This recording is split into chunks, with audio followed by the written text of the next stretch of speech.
if China is not the major, debt owner of your foreign debt, why should China be asked to take full responsibility to invest, to provide grant to your country? Have you ever asked the United States? Have you ever asked India?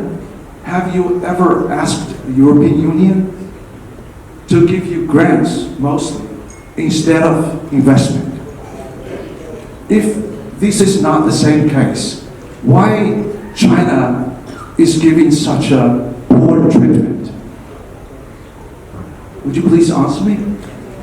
Yes. Here, I guess, second largest economy and soon to be the third largest economy. We want to benefit from that. At the same time, China has always understood our geopolitical sensitivities, and then we do certainly want you to respect that. China has 14 neighbors, and amongst these 14 neighbors, Nepal is the only country asking China to provide grants mostly. And if this is the case, surely what the scenario you just described, that China is the number 2 economy in the world, soon to be the number 1, and you are sharing the border with us. It is the same case with the 13 other neighbors. If this is the case, is China supposed to provide grants to those 13 countries as well? What kind of position are you putting? Thank you for bringing this up, but I cannot speak for any other bordering country than So I think this is a very serious question. The whole Nepalese intelligentsia, political parties, and intellectuals should be debating, and we cannot find a quick answer to this question. This is a very great question, historically important and important for present and future. सवाल जवाफ नगरौँ भन्ने लाग्छ कि ठिक छ ल मेरो सल्लाह के छ भने उहाँहरुको स्ट्यान्ड उहाँले भन्नुभयो हाम्रो स्ट्यान्ड अथवा अरूले अब उहाँले त्यसरी प्रश्न गरिदिँदाखेरि के गाह्रो पर्छ भने अब यहाँबाट हामीले चाइनाले हरेक स्ट्यान्डमा चाहिँ गरेका प्रश्न हामीले गर्न थाल्यौँ भने हाम्रो राष्ट्रिय त्यसमा नजाउँ हामी मैले सुनि त्यसलाई म आवश्यकताका हिसाबले ग्रहण गर्छु. We don't want to have something, happening to those vassal states repeat here in this country. We want to see Nepal as a strong, independent, prosperous, harmonious state, standing independent and defiant to any external influence. If you think that the relations with China has somehow become troublesome, say no to us. If there is any particular country in this world providing you either grants, either loans with strings attached, say no to them. If this happens with China, say no to China, please. That's my answer. Oh, thank you. मलाई लाग्छ उत्तरतर्फको कनेक्टिभिटीले चाहिँ land लिङ्कको रूपमा लैजान्छ र त्यसले नेपालको अर्थतन्त्रलाई स्वाधीन बनाउने क्रममा गुणात्मक रूपले मद्दत पुग्छ भन्ने लाग्छ. त्यसकारणले यो प्रश्नमा राष्ट्रिय स्वाधीनताको पक्षमा दृढतापूर्वक उभिन सक्यो यो BRI प्रोजेक्ट बन्ने प्रक्रिया अगाडि बढ्छ.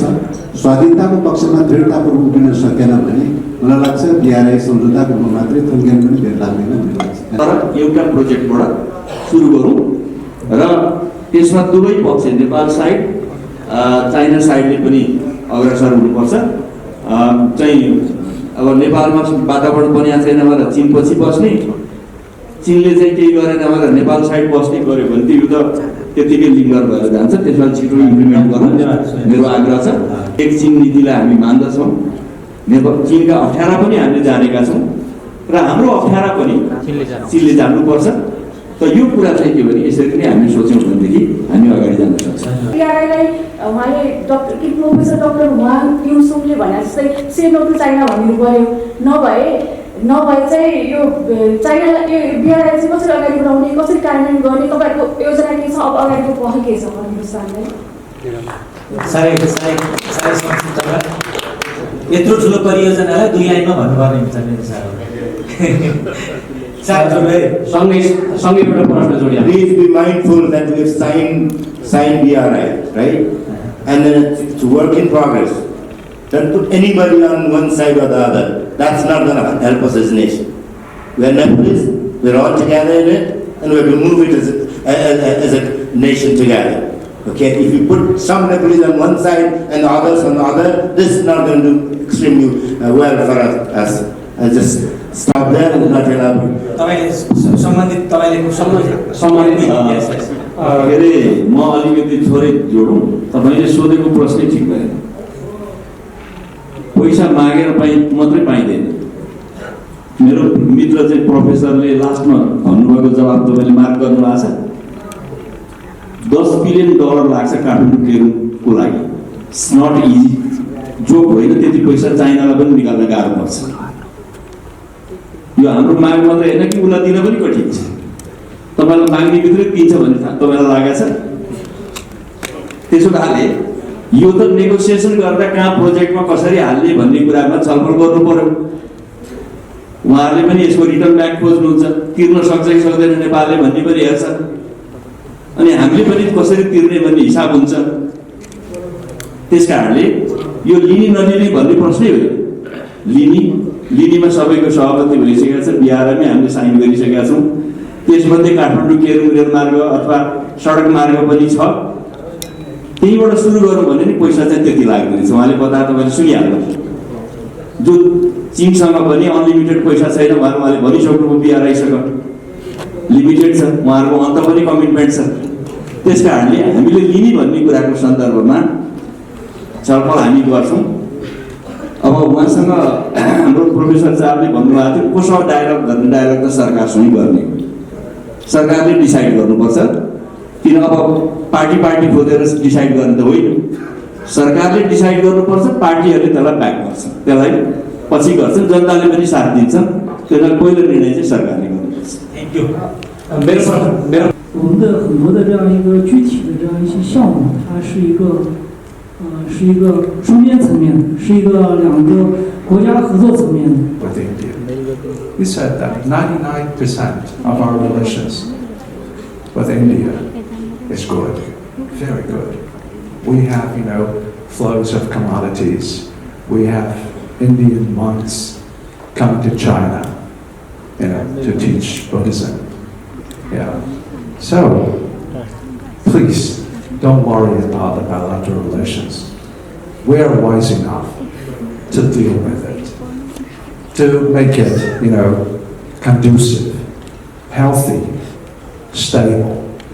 And in a time to come, I'm pretty confident we will reason through, we will talk sense to our Indian counterparts and make right the bilateral relations. As you've seen, the latest development in the bilateral relations, the interactions, exchanges between our two countries are gradually resuming.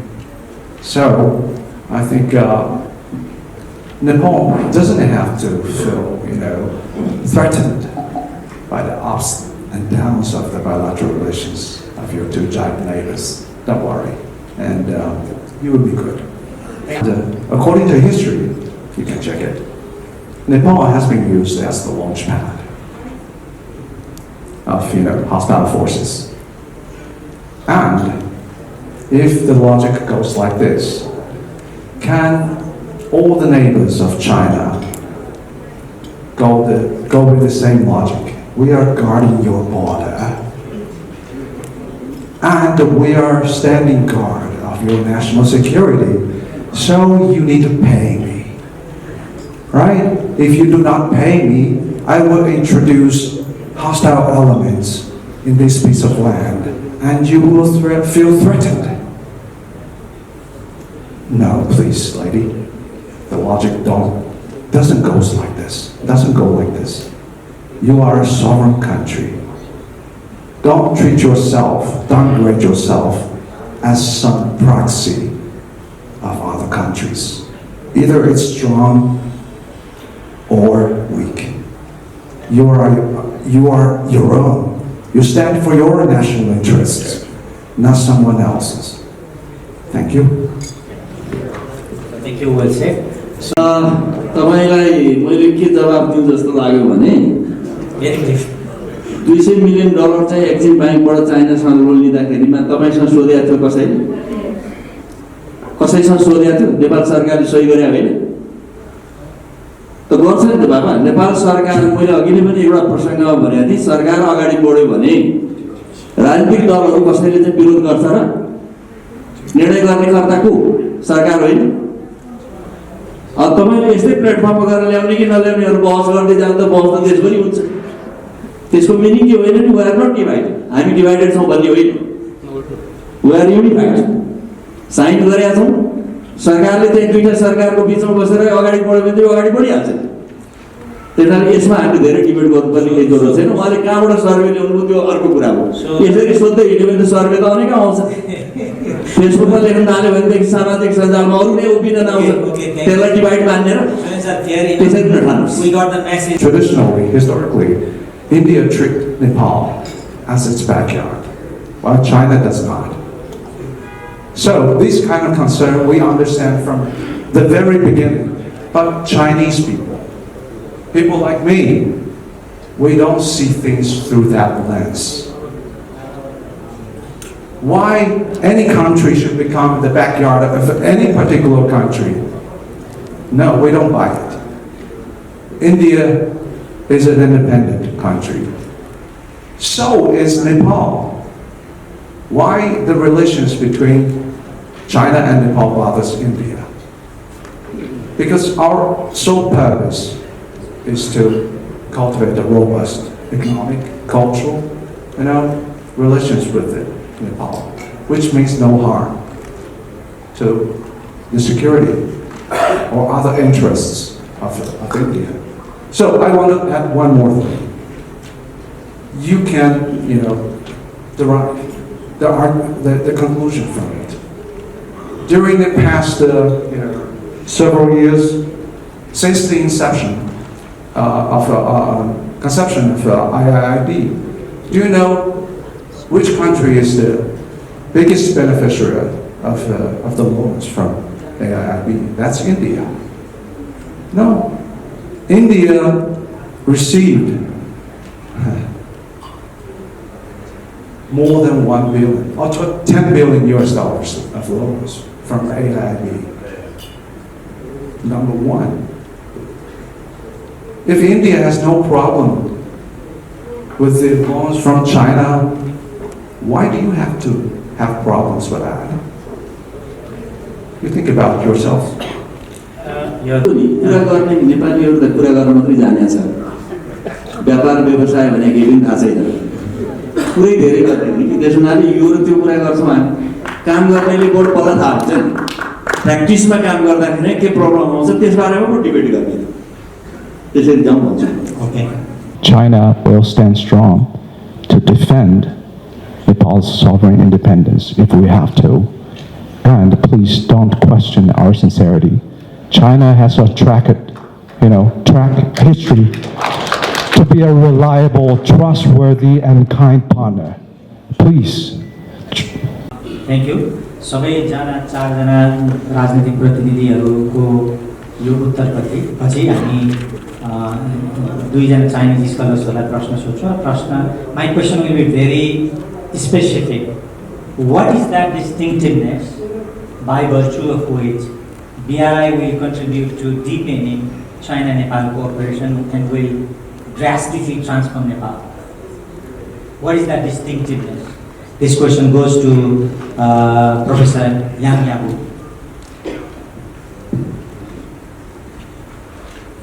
Thank you. 大家下午好。为了能够更好的表达我对于这个问题的这样一个理解，我下午可能需要我的这个尼泊尔这个好朋友高亮先生把我表达的这样一个意思进行一个翻译。我想说的是，关于这个“一带一路”倡议，它是一个开放式的这样一个计划。那么要推动这样一个开放式的这样一个计划，他在全球之内，他发出了这样一个倡议，他实际上有5大支柱，我认为有5大支柱。这5大支柱，我昨天在我的这个演讲当中也跟大家做了这个分享，包括这个政策沟通，设施联通，这个金融畅通，这个包括这个民心相通。मलाई चाहिँ भन्न सजिलो होस् भनेर मेरो साथीको सहयोग गरेर मैले चाहिने हामीले BRI चाहिँ एउटा अपर्च्युनिटी हो र ओपन एउटा बिग पब्लिक गुड्स पनि जस्तै हो। त्यसमा चाहिँ थुप्रै कुराहरू मैले हिजोको प्रेजेन्टेसनमा पनि भनिसकेको थिएँ र अहिले यसमा चाहिँ कनेक्टिभिटीहरू, आर्थिक विकासहरू र थुप्रै कुराहरूमा चाहिँ यसले सहकारीले चाहिँ सबैलाई सहयोग हुन्छ भन्ने कुरा चाहिँ मलाई विश्वास लाग्छ र मैले हिजो पनि मेरो प्रेजेन्टेसनमा यसको डिटेलिङहरू बारेमा चाहिँ भनिसकेको थिएँ। धन्यवाद। The same question, perhaps slightly modified, goes to Professor Huang. So the question, let me rephrase the question in this way. How can BRI deepen China-Nepal cooperation and be beneficial for Nepal? Thank you, Chair, for the great question. I would frame my answer in this way. In my personal opinion, firstly, I do not speak for my government, and I'm a bystander here today.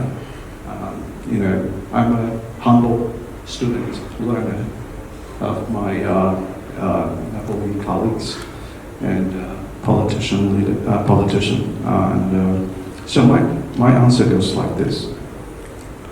I think the most important thing, or something that Nepal really lacks, is the physical connectivity between our countries, two countries. We're having a barrier of natural geography. You know how difficult this terrain is. We're talking about high mountains, goes like 10,000 feet high. And to traverse these extremely difficult terrain, it requires a lot of advanced technologies, huge amount of investment, and possibly human lives from both sides.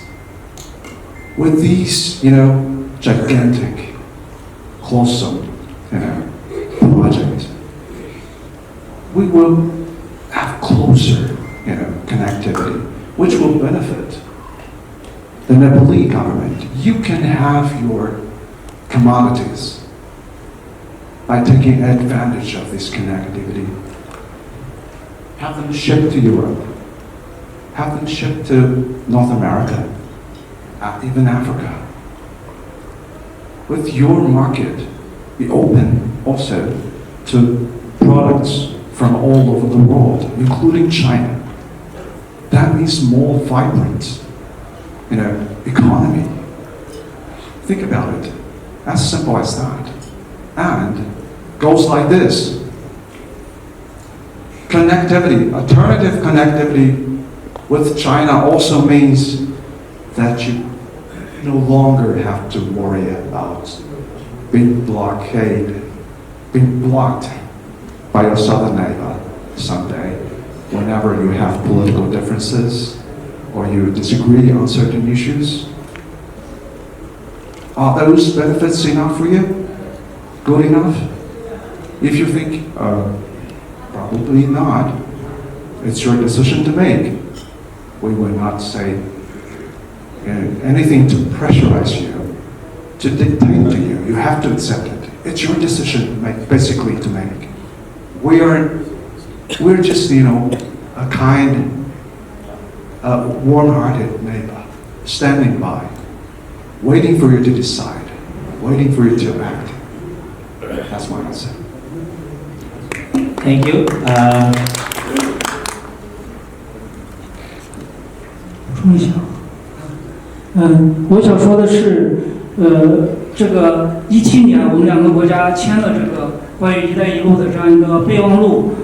正如我昨天这个演讲当中说的一样，我们在这个7年多8年以来，我们在这个五通领域事实上已经取得了很多的这样一个进展和成绩。那么我们经常会讨论，可能我们尼泊尔这个各界，包括我们中国的这样一个知识界，也经常在讨论这个9个项目的这个事儿。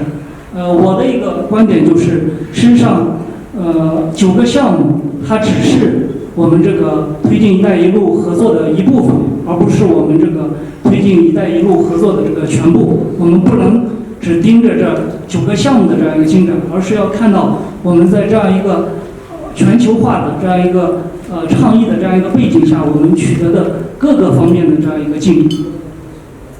सानो कुराहरू भन्नु सक्छ हामी 2017मा MOU sign गरेर अहिलेसम्म धेरै डिस्कसनहरू फोरमहरू पनि भइसक्यो अनि मैले हिजो भन्दाखेरि चाहिँ 9वटा प्रोग्रामहरू भने तर 9वटा प्रोग्राम भने चाहिँ BRIको 9वटा मात्रै प्रोग्राम हो एउटा बेसिक एउटा इनिसियल मात्रै हो र यसको बेसमा चाहिँ हामी ग्लोबलाइज हुने गरी थुप्रै काम गर्ने र सहकार्यको फ्रेमवर्कहरू चाहिँ छ त्यसैले यो 9वटा मात्रै चाहिँ 9वटा भने चाहिँ एउटा इनिसियल सुरुवातीको प्रोजेक्टहरू मात्रै भनेको हो 我们到目前为止，这个“一带一路”这个我们2个国家的这样一个联合声明，这样一个备忘录签了以后，我们实际上还有4份联合声明。这4份联合声明实际上，很大程度上已经推动了我们这个2个国家的这样一个“一带一路”合作，并且在去年年底的这样一个联合声明发布的这样一个同时，我们又签了一个这样一个就是框架合作协议。 那么从这样一个未来的这样一个角度来看，我觉得我们这个“一带一路”合作的这样一个前景会是更加的这样一个务实，成果也是值得大家期待的。 2017को बेसमा 9वटा भन्दा पनि अरू पनि थुप्रै कुरोहरू गरेका छ र लास्ट इयरको हामीले चाहिँ वर्किङ मोडालिटीहरू पनि क्लियर गरिसकेका हो र अहिले चाहिँ फ्युचर काम भन्ने चाहिँ हामीहरूसँग चाहिँ बाउन्डरीहरू थुप्रै नै छन्। Thank you. So we are almost at the end of the first round, but before we conclude the first round, I have a quick question, and I think this is very important questions to representative leaders from Nepali Congress, because Nepali Congress has been hesitant to, because there were the news frequently in the media that Nepali Congress does not want to accept BRI money or BRI assistance as a loan or interest-based loan. On what ground do you reject interest-based loan or any kind of loan which is attached with the interest? If you are in a liberal or a capitalist or a free market system, could you clarify briefly on that? First, what I look at is my country's debt to GDP ratio. Back in 1990, it was about 70%. And came down around 2014 to 22%. Now it has gone up to 45% now. Right? So these are the things that we keep in mind. Second, is the window for the concessional loan available or not? As long as we have that facility, LDC facility, then the concessional loan is going to be there. So for us, looking at what we pay for what we get, that's important. That said, we do cherish our relationship with China. We do understand that Chinese government also understands very well that Nepal has its own geopolitics. That has to be respected. And we assume that they do that. They know that. And then again, we take pride in the fact that B.P. Koirala was the first elected Prime Minister of this country, was the one who signed the territory delineation agreement with Zhao. Nepali Congress has always stood for one China. Very, very clearly. And then again, but at the same time, we also want to see that how this is going to evolve. If I see something like a slogan of a party written into the joint statement, do that not make me unhappy? You have a left alliance, ran on the platform, prosperous Nepal, happy Nepal. And that has found its way into the joint statement also. Do I not worry about that? And then again, the relationship between political parties of Nepal and political parties of other countries. It has been very sensitive issue, right? And especially with India, a lot of things people have heard, and then we've been very sensitive as a nation regarding our relationship with Indian political parties. But at the same time, we should also honor the fact that relationship our political party or political parties with Communist Party of China, that's also something that has to be attended to, addressed in such a way that government-to-government relationship is separate from it. If two are confused, then that certainly creates a room for raising eyebrow. Fair enough. Thank you for clarifying. So, does any Chinese representative want to have some thoughts on that? Yes, with all due respect, sir, I have a counter-argument here. So according to my knowledge, correct me if I'm wrong, last year the total debt of your country stands at 1.25 trillion Nepalese in terms of debt. And China accounts, the loan you're accepting from China only accounts like 2.82% of them, and ranks number 3 in terms of the creditors. So my question is that if China is not the major debt owner of your foreign debt, why should China be asked to take full responsibility to invest, to provide grant to your country? Have you ever asked the United States? Have you ever asked India? Have you ever asked the European Union to give you grants mostly instead of investment? If this is not the same case, why China is giving such a poor treatment? Would you please answer me? Yes. Here, I guess, it would be a wrong foot if we compare two countries. Instead, when I look at my options, I look at the options from international agencies, development partners, bilateral countries. That's it. I value the relationship between Nepal and China. My party values the relationship between Nepal and China. And in 2017, I led delegation of my party to China at the invitation of the Chinese Communist Party. Met with the highest officials and was accorded very, very warm welcome. Been to China many times, seen China progress through. I've been very happy to see that China is second largest economy in the world. But at the same time, I look at my options and I'm not singling out any country. I'm not singling out any country. And then if you say, I take it fair and square that, if you say what we say to India or to the US or to the European Union has to be the same as what I say to China. That's fair enough. That's fair enough. But if you can see the discrepancy in what we have been asking for, then you can certainly point out. But having said that, I do understand that our relationship with China is important. And that's not going to change. That's not going to change. And China has a role as a very important bilateral partner. We're very happy, we're blessed to be bordering between India and China. Established great power, aspiring great power, second largest economy, and soon to be the third largest economy. We want to benefit from that. At the same time, China has always understood our geopolitical sensitivities, and then we do certainly want you to respect that. 1 minute. Thank you, sir, for your clarification. So my follow-up question is that China has 14 neighbors. And amongst these 14 neighbors, Nepal is the only country asking China to provide grants mostly. And if this is the case, surely what the scenario you just described, that China is the number 2 economy in the world, soon to be the number 1. And you are sharing the border with us. It is the same case with the 13 other neighbors.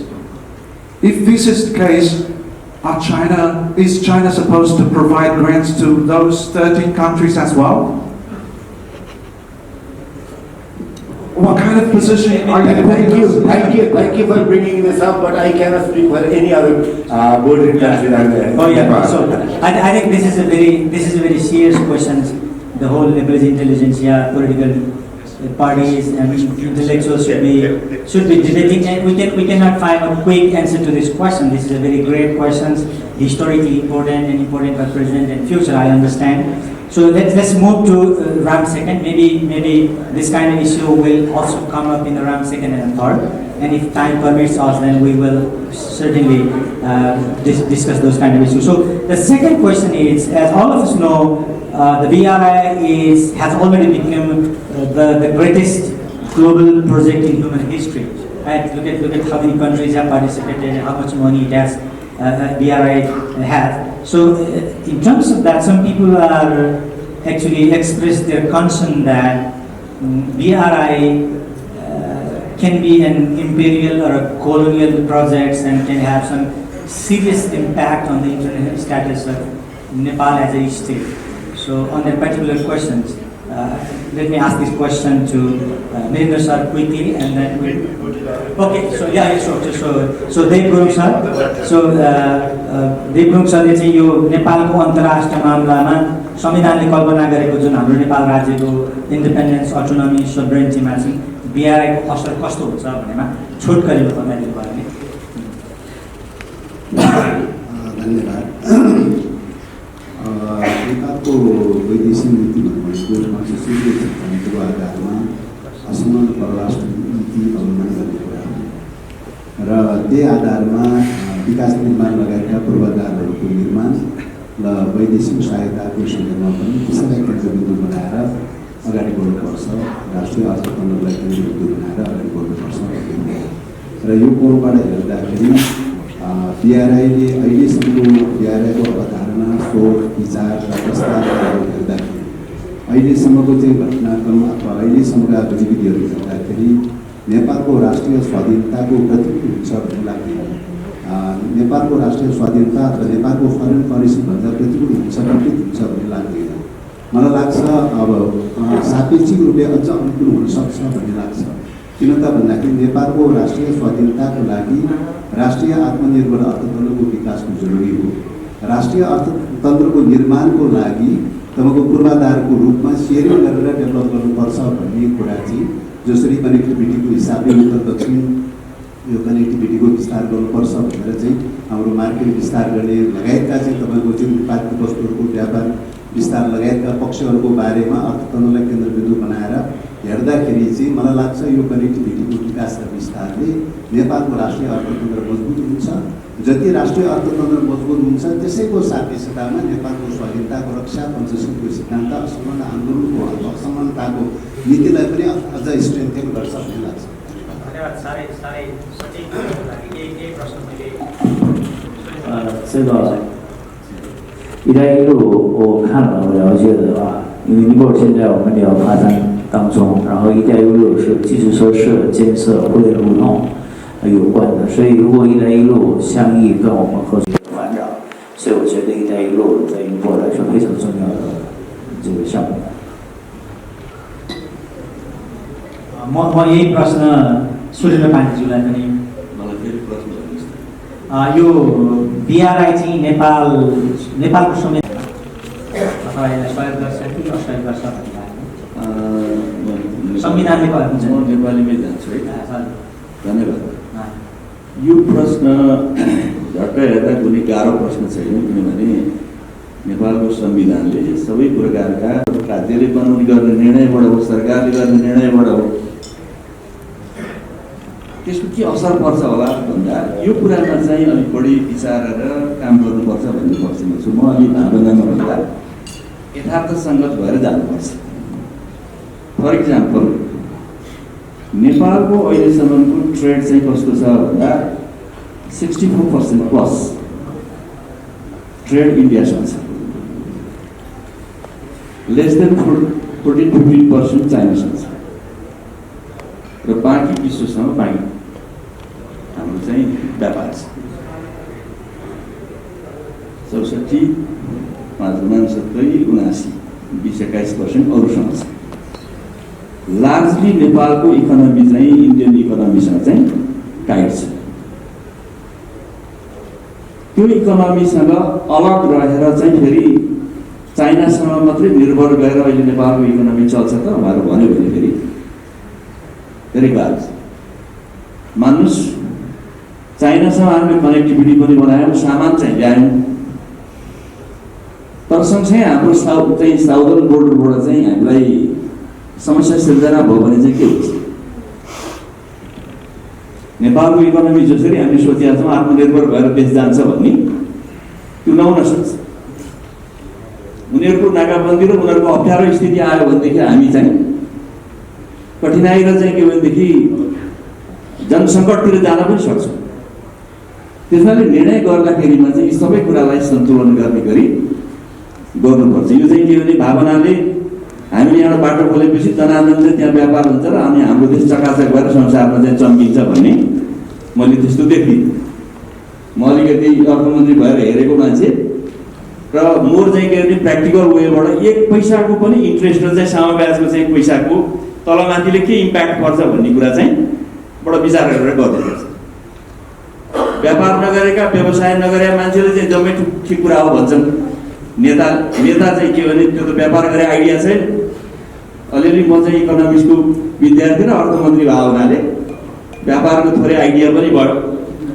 व्यापार चाहिँ के भने त्यसरी subjective कुराले हुँदैन, एकदमै objective लेनदेनका कुराको आधारमा प्र्याक्टिकल्ली त्यो हामी सस्टेन गर्छौँ कि गर्दैनौँ भन्ने आधारमा जानुपर्छ। त्यस हुनाले यो चाहिँ डिसिजन चाहिँ के आधारमा गर्नुपर्छ भन्दा हाम्रो सबै जियोपोलिटिकल कुरालाई पनि ध्यानमा राख्नुपर्छ। यद्यपि म के कुरासँग सहमत छु भने कङ्ग्रेसका साथीहरूले चाहिँ के भने पैसा चाहिँ चाहिन्छ, अनुदान मात्रै देऊ भन्ने कुरासँग म सहमत छैन। माग्नेले अनुदान मात्रै तातो भात माग्ने भन्ने हुँदैन। पैसा पनि चाहिएको छ तर तातो भात मात्रै मलाई दिनुपर्छ, पहिलोको पाका चाहिँ पानको मलाई दिनुपर्छ भन्ने त्यो प्र्याक्टिकल हुँदैन। पैसा हामीले हाम्रो देशको हितमा लिनुपर्दछ, देशको हित हुँदैन भने लिनु हुँदैन। जतिसुकै मित्रता होस् टाढा होस्, हाम्रो राष्ट्रिय इकोनोमीलाई चाहिँ त्यसले मद्दत गर्छ भने त्यसमा हामीले लिनुपर्छ। त्यसमा कस्ता कन्डिसन राख्ने, कसरी राख्ने, अघि नै मैले केही कन्डिसनको कुरा गरेँ। कुन पैसामा पैसा ऋण तिर्छौँ हामी, हाम्रो कति ट्रान्ज्याक्सन हुन्छ, यी जम्मै क्यालकुलेट गर्नुपर्छ। जस्तो अहिले हाम्रो पोखरा एयरपोर्ट पर्यो चलिरहेको छैन। पोखरा एयरपोर्टले दनादन गर्नुपर्ने, अरू बाहिरी दुनियाँले हामीलाई चाहिँ अप्ठ्यारो चाहिँ किनभने त्यो त एक प्रकारले भने लक गर्दै हामी पोखरा एयरपोर्ट चलाइदिँदैनौँ भने त्यहाँबाट प्लेन चाहिँ उडाउँदैनौँ भने होइन।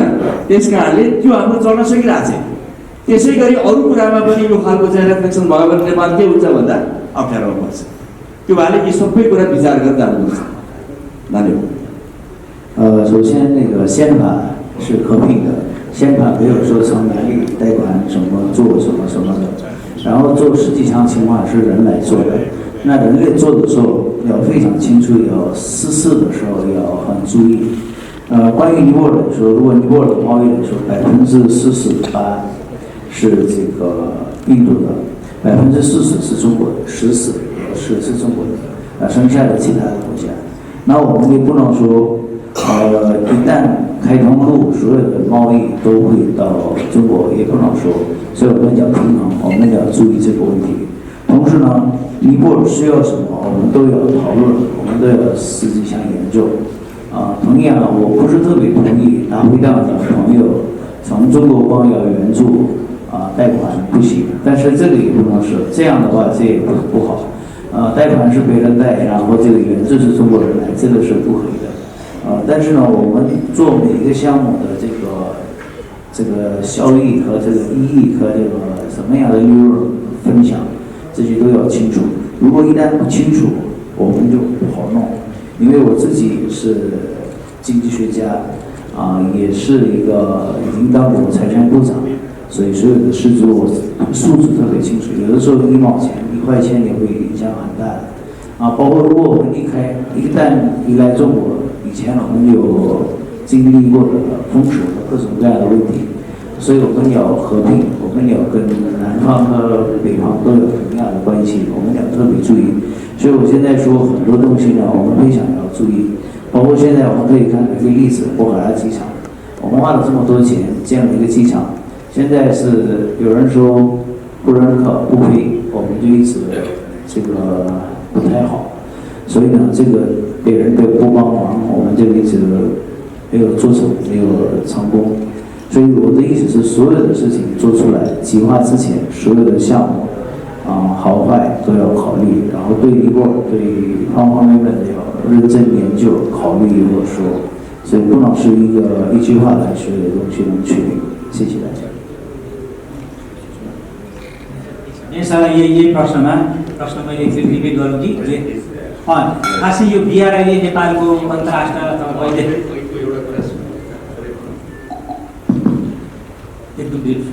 छोटो 1 मिनटमा म के भन्छु भने अघि हाम्रो प्रोफेसर साहबले भने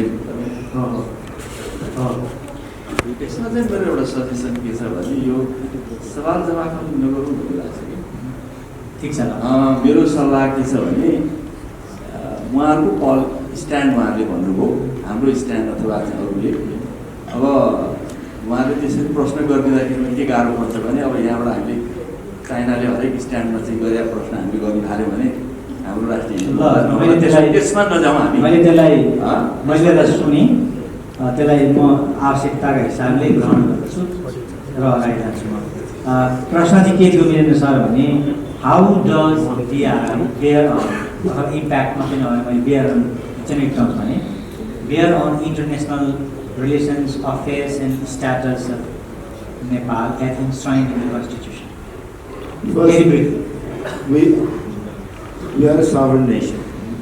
We conduct our foreign policy. And then the same authority that we sign any treaty with China, we use the same authority to sign with any other country in the world. And in that sense, I mean, our Chinese friends should understand as clearly as our other friends also. We try to use that given the situation that we are in. And then we try to stay and say or take positions in such a fashion that we work in the best interest of Nepal. That's one. Second, I echo the sentiment Sujata alluded to at the beginning. When we talk about the projects, certainly conditionalities, interest rate, payback period, currency denominations are very important. But at the same time, since we said in BRI that we'll be negotiating on a project-by-project basis. So when that project comes up, then we can negotiate those terms. I'm not saying that all projects will be on the same conditions. And third, I echo the sentiment expressed by Professor Yunsong that connectivity is important. Yes, connectivity is important, but I would love to see that road connection improves. To me, I mean, I'm a very sharp critic of the railway projects. I'm a supporter of 3 road projects. 4 passing through Kosi, Kimathanga corridor. I'm a great supporter of Karnali corridor. I'm a supporter of Thapa. I'm a supporter of the Dhoni corridor also. These are priority. Given the level of development that we are in, given the importance that the trade is going to go. These are important, so that should be done. And third, I guess, when we talk about connectivity, then again, do I not support Dokha Chhane Tunnel? Yes, of course I do. Do I not support Hilsa Simcoe Road? Yes, I do. But project by project negotiation can happen there. And then, I mean, I can give a list of projects also. And at the same time, I guess connectivity as it stands today, there is still much more to go. And then if we are not mindful of the fact that how much connectivity we have to the international world today, and if we do not play our games, our card very well, then we probably would not help ourselves. We probably will not help Nepal-China relations. Okay, thank you. So I have a slightly differently phrased questions to our Chinese scholars.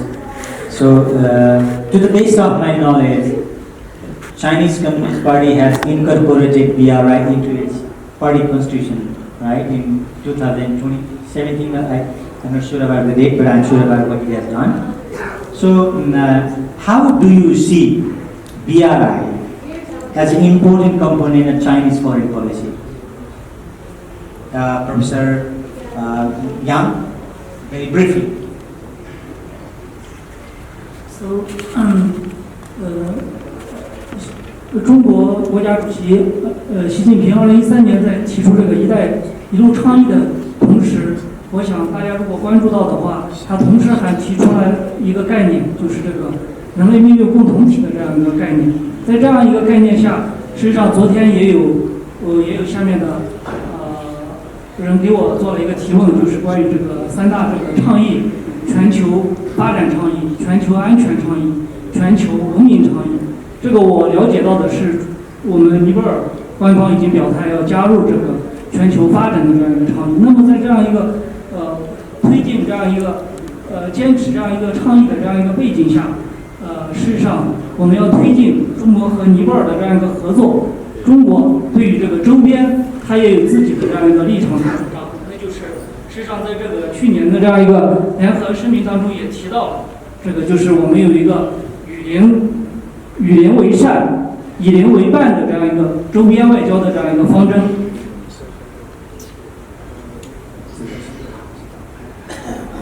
BRI को बारेमा कुरा गऱ्यो भने चाहिँ अब 2013मा हाम्रो राष्ट्रपति सी जिनपिङले जुन initiative लिएको त्योभन्दा पछाडि थुप्रै विकासहरू भएको छ र त्यसमा स्पेसली चाहिँ 3टा मेन प्रायोरिटीहरू हो र त्यसमा चाहिँ आज विकासको साझेदार र विश्वभरिको जनताको जीवनस्तर उकास्ने कुराहरू भएको हो। र लास्ट इयरको जुन हामी दुई देशबिचको एमओयूमा पनि हाम्रो जुन मेन कुराहरू चाहिँ 4वटा कुराहरू गरेको छ। अनि त्यसैले नै यो जुन सबैजना छिमेकीलाई चाहिँ विकासको पार्टनरसिपको कुरा हो।那么在这个是这样的一个外交方针的这样一个政策的这个背景下，我们推进“一带一路”一个很重要的一个原则，就是这2天我们的很多学者在交流过程当中都提到了这样一个共同商量。我们这样的一个倡议，事实上就是共同商量着办，而不是说我们中国主导着办，或者说是由尼泊尔的这样一个意志来牵引的这样一个合作的这样一个协议来办。चीन सरकारको एउटा विदेश नीति भन्दा पनि हामीहरूले चाहिँ विभिन्न सहकारीहरू सल्लाहहरू डिस्कस गरेर गर्ने कुरो हो। हामीले कसैलाई नि जबरजस्ती र बलपूर्वक यो गर्ने भन्ने है कसरी गर्ने भन्ने कुराहरू मात्रै हो। त्यसैले चाहिँ चीनको एउटा विदेश नीति भन्दा चाहिँ सहकारीको जुन संसारभरिको मान्छेहरूको विकासको लागि पार्टमा चाहिँ सहकारीको एउटा पोर्सन मात्रै हो। So, Professor, do you want me to repeat the question one more time? Or? No, so how do you, let me repeat this one more time for our audience also.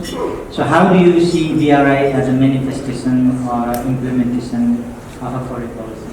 Part of manifestation of implementation? As talking about the diplomacy, I think there's a professional, realistic, rational way to practice it. So I would go like this. We're living in a realistic world. This is not a world of religious, essence. You don't pray to God in this realistic world. And even the God cannot answer your prayers at time when it is too much. And I would call for, rational and constructive engagement with China when you're talking about diplomacy. For Nepali political parties, I think the path forward should be guided by rational expectations and constructive engagement. Bearing in mind your national interests, prioritize it, please. But also, bearing in mind of China's sensitivity, interests as well. This is the way to conduct diplomacy. And I think our government stands ready to work with all parties in Nepal that seek to advance national interests or development. No problem with that. A long-term vision based on stability, policy consistency, and public welfare should transcend short-term goal. Competition here in this world, in Nepal. As China and Nepal deepen the bilateral relations, I think inter-party cooperation must remain a channel for strengthening mutual understanding. I'm not lecturing. I'm not patronizing. This is a humble suggestion. And just now we mentioned that our Congress party leader just mentioned about the support of BRI. Thank you so much for mentioning that. One more minute, if you don't mind. Yeah, thank you so much. I'm so grateful. But I think merely verbal support is far from being enough. Support should be incubated on decisive actions and high level of commitment, concrete form of commitment in terms of your support, contribution, either in financial way or some other ways. Thank you. Thank you for your very concise and meaningful response to that.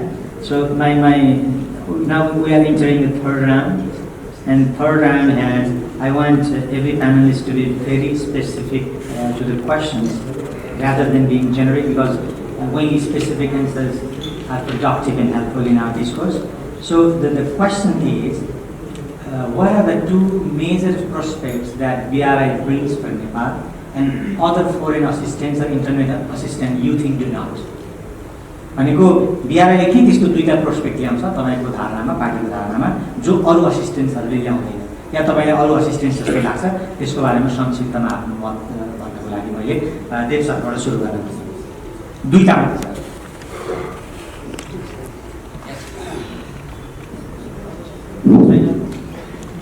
धन्यवाद।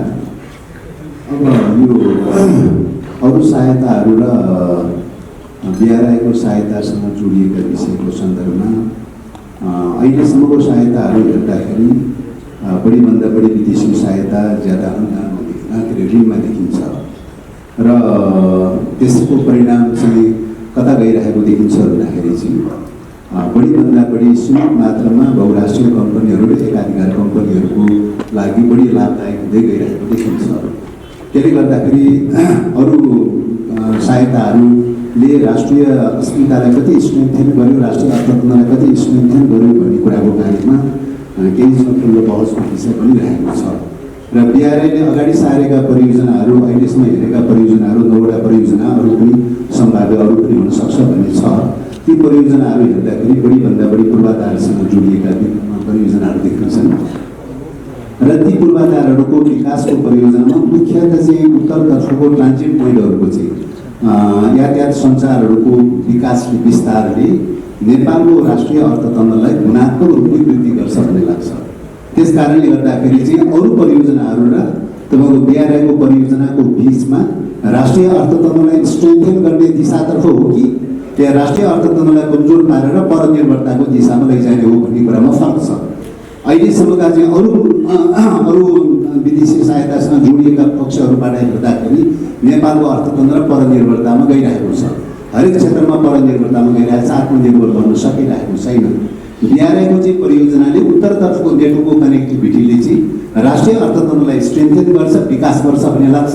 त्यसकारणले मौलिक रूपले, गुणात्मक रूपले चाहिँ विगतका कतिपय अरु बहुराष्ट्रिय कम्पनीहरुसँग, खास गरी वर्ल्ड बैंकसँग, ADB-सँग, अन्तर्राष्ट्रिय मुद्रा कोष लगायतका संस्थाहरुसँग गरिएका चाहिँ सम्झौताहरु सबैभन्दा बढी ऋण त त्यहाँ देखिन्छ, झन्डै 90% ऋण त ती बहुराष्ट्रिय कम्पनीहरुसँग देखिन्छ र त्यो पाटोलाई हेर्दाखेरि चाहिँ के देखिन्छ त भन्दाखेरि चाहिँ BRI सँगको चाहिँ सम्झौता तुलनात्मक रूपले विगत कालका सम्झौताहरु भन्दा अलि फरक खालको, गुणात्मक रूपले फरक खालको हो जस्तो लाग्छ।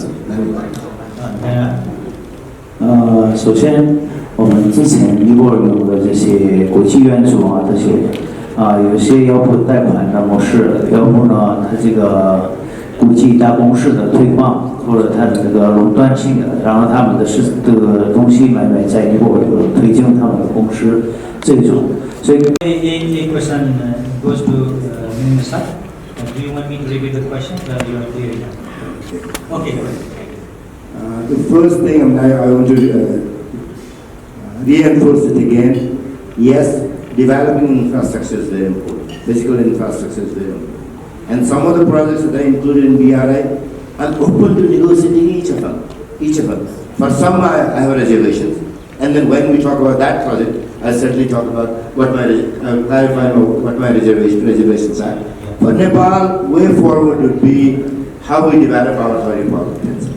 Way forward would be how we develop our tourism potential. Way forward would be how we improve productivity of our agriculture. Way forward would be how we can leverage the technology for economic development. On all of these fronts, I guess, one country cannot be at the expense of the other. Our relationship with China cannot be at the expense of relationship with any other country. We live in a global world. Our relationship with India is important. Our relationship with China is important. Our relationship with America and the West is important. Our relationship with other countries, many other countries in Asia, is also important. And then what we want to do, ideally, if we can, and as much as we will try as much as we can, to conduct our foreign policy so that we can benefit to the maximum potential possible. And then when BRI provides us such an opportunity, I can't just sit down here and say, well, either you take something from China or from the US. Either you take MCC or you take a BRI. That's not my point. But at the same time, I guess with any friend, a very good friend, I've always kept this expectation that when I discuss Nepal's relationship with China, I would not like to compare that with any other international friend. Because our relationship, we conduct our foreign policy as a sovereign nation. And then when we do that, we understand, you have to understand our sensitivities, and we have to understand your sensitivities. We understand how big and important player that you are in the world stage today, right? That we understand. But at the same time, what that should mean for us is, what is the most that we can ask China for? What is the most that we can ask? And the same question goes to India also. Same question goes to the US also. And then especially in today's world, when the new world order seems like emerging. I will be very frank and candid on this one. New Trumpian world order, I don't know how that's going to be like. And then, do we close our eyes? No, we don't close our eyes. Our eyes are open, but we have a feeling that we trust every friend, but we verify what we want to do with those friends. Okay, thank you, Vyanand sir. So the same question actually goes to Sujata sir also.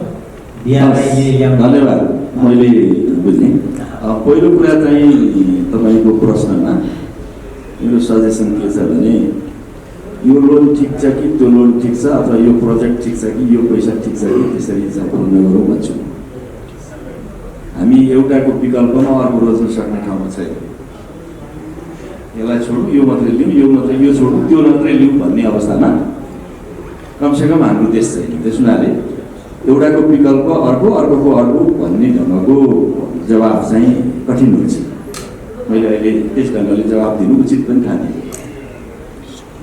जहाँसम्म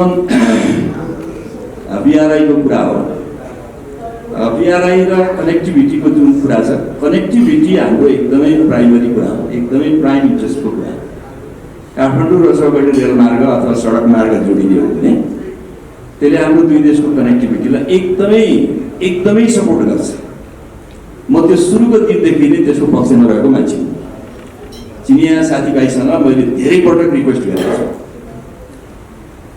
मैले यो वा त्यो भनेर किन बहस नगरौँ भनेर तपाईँलाई भनेको भने मेरो आफ्नै अनुभव छ चीनसँगको एक्जिम ब्याङ्कको थियोरिटिकल सभापति चाहिँ प्रेसिडेन्ट रामवर्ण यादवले गर्नुभएको थियो त्यसको व्यावहारिक इम्प्लिमेन्टेसन गर्ने एग्रिमेन्ट चाहिँ मैले गरेको थिएँ $200 मिलियन त्यो पैसाको लेनदेनको सम्झौता चाहिँ मैले गरेको थिएँ मैले साइन गरेको थिएँ माथिल्लो त्रिशुली 3A बनाउँदाखेरिको $200 मिलियन यद्यपि त्यो BRI भित्र थिएन एक्जिम ब्याङ्कको लोन पहिलो लोन हो हामीले चाइनासँग लिएको दोस्रो पोखरा एयरपोर्टलाई पैसा माग्ने चिठी लेख्ने मान्छे पहिलो मान्छे म हो त्यस कारणले मैले के भन्न सक्छु भने त्यो पनि BRI मा लेखा होइन एक्सेप्ट BRI त्यसको प्रयोग कसरी भइरहेको छ भन्ने कुराको समीक्षा हामीले गर्नुपर्छ त्यसैले म चाहिँ के भन्दिनँ भने यो प्रोजेक्ट ठिक त्यो प्रोजेक्ट पे ठिक यो देशबाट ल्याएको ठिक अर्को देशबाट ल्याएको पे ठिक लोनको इम्प्याक्ट अलमोस्ट एउटै हुन्छ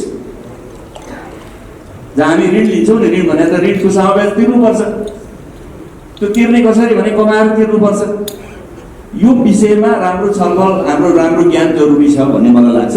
तर के सत्य हो भनेदेखि हामीले पैसा हामीले BRI-मा खास गरी यो इन्फ्रास्ट्रक्चर प्रोजेक्ट त्यो पनि म चाहिँ के भन्छु भने मलाई कसैले सोध्यो भने त एक नम्बरमा के रोज्छस् भने नि काठमाडौँ र सगढी सडक मार्ग अथवा रेल मार्ग रोज्छु। त्यसो भए त्यो ढङ्गका प्रोग्रामहरू बन्यो भने त्यसले देशलाई एकदमै महत्त्वपूर्ण भूमिका खेल्छ। यद्यपि अरू ठाउँको चाहिँ सडकहरूको अरू पूर्वाधारको महत्त्व छैन भने होइन मैले कोशी करिडोरको महत्त्व होला, कर्णाली करिडोरको महत्त्व होला या गण्डकी करिडोरको महत्त्व होला, यो सबै आफ्नो महत्त्व छ। तर अहिले यतिखेरको लागि चाहिँ सबभन्दा धेरै त्यो देख्छु मैले काठमाडौँदेखि त्यहाँसम्म जाने र तपाईँहरूको प्रश्नमा कस्तो नहोस् भन्दाखेरिमा चाहिँ तैँले यो लिस्ट भने चाहिँ अर्को हाम्रा सबै कन्डिसनहरू नै छन्। अहिले ग्लोबल्ली मैले बुझेसम्म के छ भने कुनै पनि देशले बिना कन्डिसन पैसा दिँदैन। There is no free lunch. धन्यवाद सुरेन्द्र सर। हामी त्यो त्यससँगै अरू प्रश्नमा जान्छौँ। संक्षिप्तमा interpretation गरे।第一，我不想对比哪个好，哪个不好，但是我一直跟很多中国朋友一直沟通，一直讨论很多不同的项目。其实这个我最早是这个支出力贷款的项目是我来签字的，同时呢，波海拉当时没有"一带一路"的概念，同时呢，波海拉机场也是这个要贷款，是我当时当财政部长的时候申请过。也是当时没有"一带一路"，实际上这些东西呢，怎么用，怎么能最大化利用，这个是最关键的事。另外一个，我是特别同意，希望中国和尼泊尔的这个主要的话，陆路沟通，这个跟你那个物联互通，交通基础设施是最重要。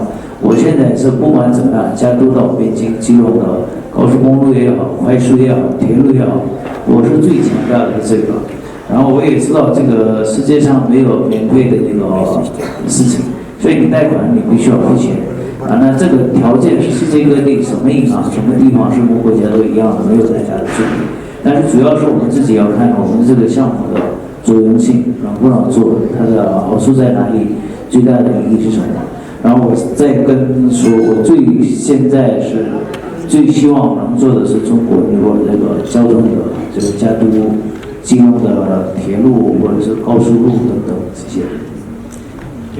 So now I would like to ask the pretty much same question to Chinese scholar Yang Yabu.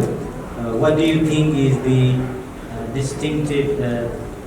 What do you think is the prospect that BRI brings for Nepal, specifically the distinctiveness of BRI? Very briefly. OK， 这个也是我反复跟大家要交流的。我这两天反复说的这个五通，跟这个五通是紧密相关的。我想着，只有事实上我们在这个政策沟通这一块，我认为我们两个国家之间的这样一个政策沟通是非常顺畅的，并且我们在这个关于这个互联互通、这个设施联通这一块，我们也有强大的这样一个共识，强烈的这样一个共识。这两天我们的这个很多专家学者的发言当中都提到了，包括我们要修铁路，包括我们要开更多的这样一个直接的通航的这样一个飞机。那么我想着这个在这个政策沟通、设施联通的这样一个基础上，能够给我们带来的两个非常明显的这样一个前景，我自己觉得就是一个贸易的这样一个增加。这个我在西藏这2年调研，疫情以后我们在这个随着这样一个设施联通，我们在这个边境地区的这样一个口岸，正式的这样一个口岸，包括这个14个这个传统边贸点的这样一个开放，我们中国和尼泊尔在这个边境贸易这一块的话，这个数字增长是非常快的。这是我觉得一个能够给我们带来一个很显著的这样一个前景的方面。另外一个方面，我觉得就是五通里面的这样一个民心相通。那么民心相通其实体现在就是我们双方的这样一个人员的这样一个互动的这样一个加强。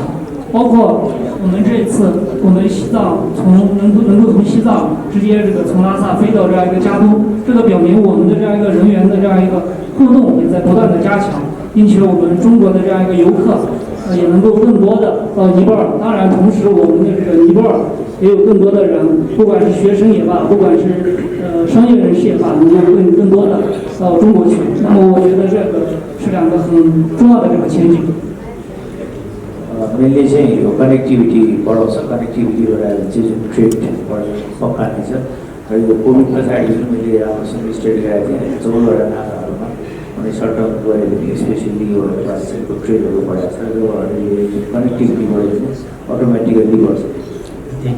र अर्को चाहिँ नि अहिले यसमा आज पनि उसबाट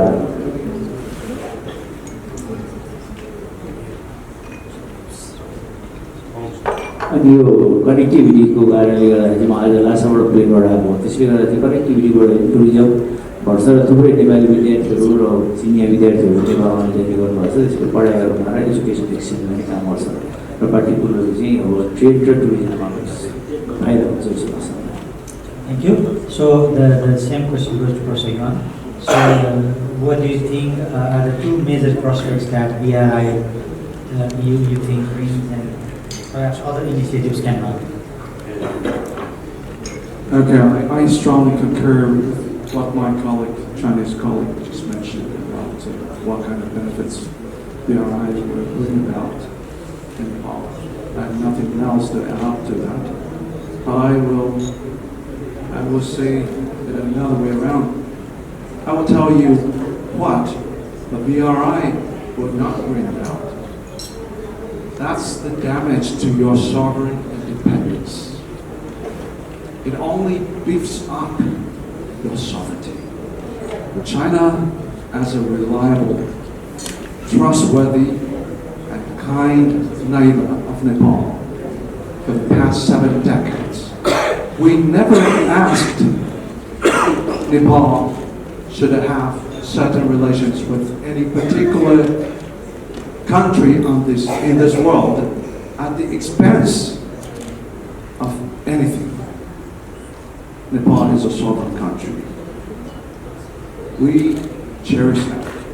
We don't want to have something happen in Sikkim to repeat in this piece of land.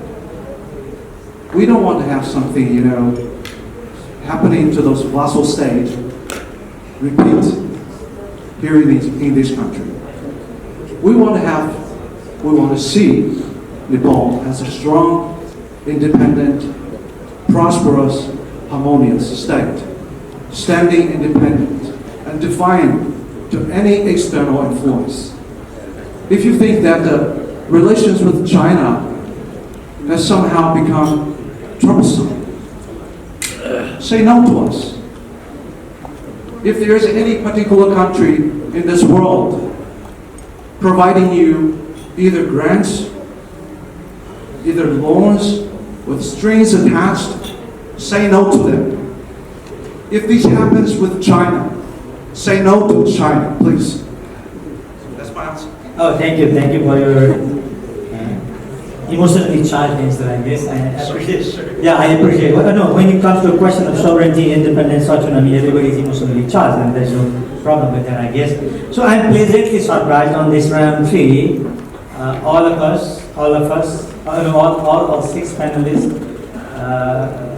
reached an unanimous conclusion that connectivity is a distinctive feature of BRI, which other international projects have not brought about and cannot bring about, right? So, and connectivity with China, with enormous market, will be very beneficial for Nepal, is the conclusion that we raised.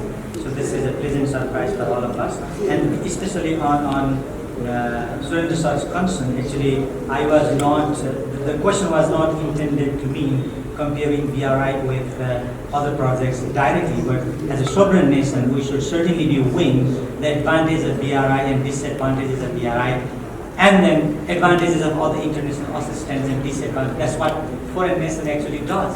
I think Surendra Sir would not disagree with me.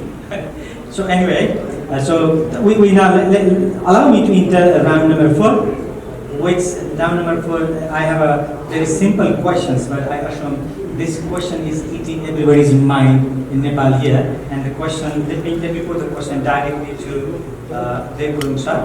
So what do you think is the biggest challenge to the implementation of BRI? BRI परियोजना कार्यान्वयनको एउटा सबभन्दा biggest challenge, very concise and very brief answer. धन्यवाद। यो कार्यान्वयनको बाटोको बारेमा अहिलेसम्म घटनाक्रमलाई हेर्दाखेरि नेपाल पक्षले पहल गर्न जरुरी छ। नेपाल पक्षले आफ्नो स्वाधीनता, पञ्चशीलको सिद्धान्त, असमानताको सिद्धान्तलाई दृढतापूर्वक आत्मसातीकरण गरेर चाहिँ अहिलेसम्मको सन्दर्भमा एक प्रकारले ल्यान्ड अफ कन्ट्रीको रूपमा रहेको अवस्था भएको हुनाले एक प्रकारको परनिर्भरताको दिशामा गइरहेको अवस्था हो। त्यसकारणले मलाई लाग्छ उत्तरतर्फको कनेक्टिभिटीले चाहिँ ल्यान्ड लिङ्कको रूपमा लैजान्छ र त्यसले नेपालको अर्थतन्त्रलाई स्वाधीन बनाउने क्रममा गुणात्मक रूपले मद्दत पुग्छ भन्ने लाग्छ। त्यसकारणले यो प्रश्नमा राष्ट्रिय स्वाधीनताको पक्षमा दृढतापूर्वक उभिन सक्यो यो BRI प्रोजेक्ट बन्ने प्रक्रिया अगाडि बढ्छ। स्वाधीनताको पक्षमा दृढतापूर्वक उभिन सकेन भने मलाई लाग्छ BRI सम्झौताको रूपमा मात्रै थन्किन पनि बेर लाग्दैन भन्ने लाग्छ। धन्यवाद। एकदम संक्षिप्त राम्रो उत्तर 就主要看我们国家是怎么考虑国家经济发展怎么考虑。如果国家现在一样的 biggest challenges to the implementation of BRI. First, we have not initiated any BRI process. Let's broadly call We it have not done that.